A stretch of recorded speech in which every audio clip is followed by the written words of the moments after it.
26th June. Today is an important day for me. I came to Adelaide exactly a year ago, but I feel like I have done nothing in the year that went by.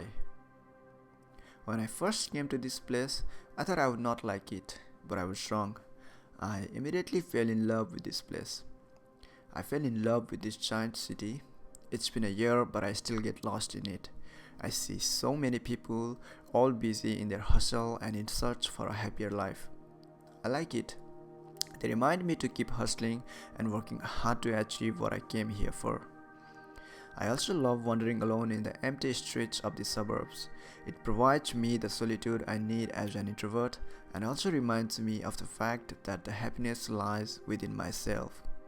But most important of all, I absolutely love the fact that I can just carry around my metro card and have the freedom to travel around the city, anywhere, and almost at any time I want.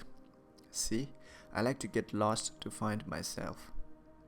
Over the past months, I've traveled to many places and dozens of lovely beaches of South Australia.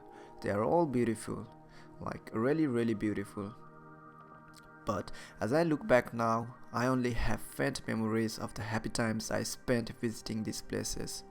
And I realize that in years from now, when I'm not here, I'll be missing this freedom and this golden time that I'm here in this golden place. I felt like I need to do something to capture this moment and relive it whenever I want in the days to come. Thus, this channel, Adelaide Diaries.